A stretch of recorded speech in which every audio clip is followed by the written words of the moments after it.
Last week, 7:30 brought you the story of Minh Duong, the Vietnamese national stuck in Ho Chi Minh City after being denied re-entry into Australia by the Immigration Department.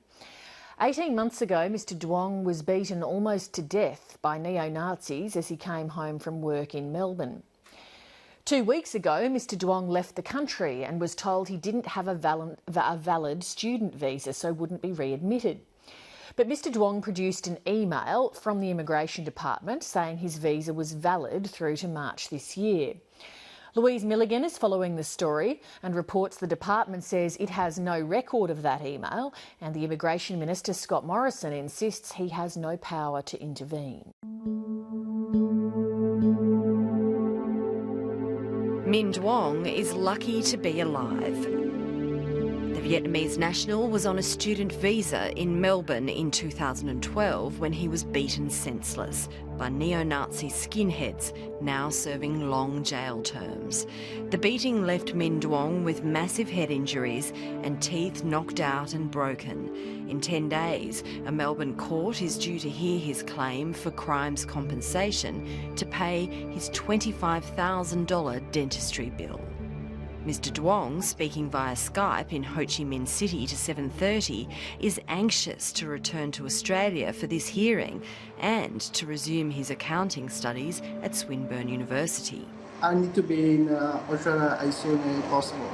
But at this stage, he's stuck in Ho Chi Minh. The Immigration Department told 7:30 last week that an email he received from it telling him his visa was valid to March this year cannot be found in its records. Its records show it was only valid till March last year, and he's an unlawful non-citizen. His friends and family begged Immigration Minister Scott Morrison to intervene. Visa reapplications in Vietnam often take months. To meet Scott Morrison again, please intervene and bring my brother back to Australia to finish his study. But after a big online response to our story, Scott Morrison has taken issue with the suggestion he can intervene. Mr Morrison spoke to 7:30 via Studio Link.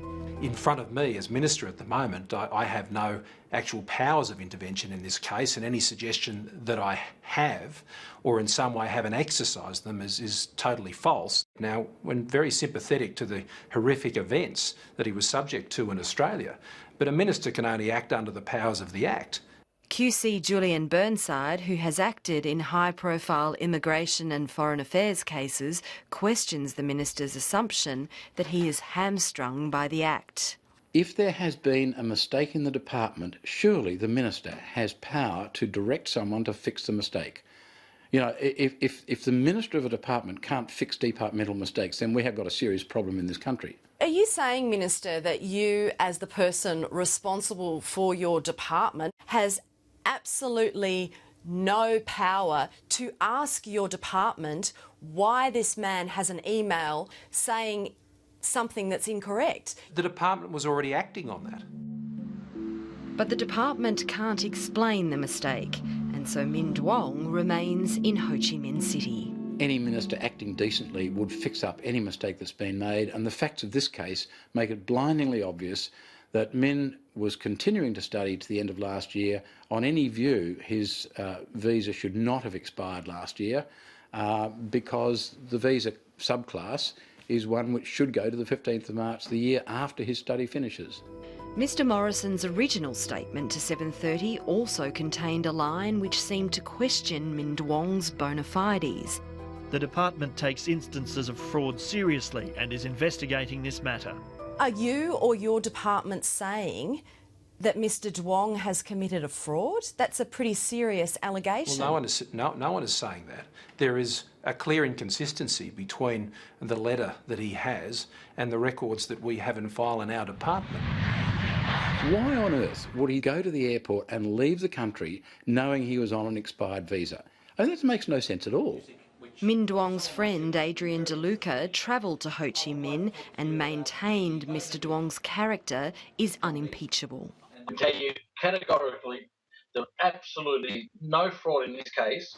I'm swear with God, and I can go to the court and say that I'm never commit any fraud in this one. Minister Scott Morrison now says he wants his department to work constructively with Min Duong to move his case forward. But he won't be drawn on how long it'll take or whether Mr Duong will be home in time for his university studies or his criminal compensation hearing.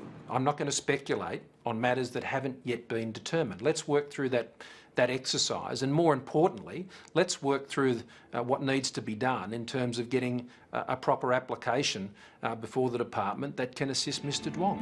Min Duong's supporters are hoping to take the minister at his word. I don't want any of the public to condemn Mr Scott Morrison. We want to work with him and not against him. Any help that comes our way is appreciated. Louise Milligan reporting.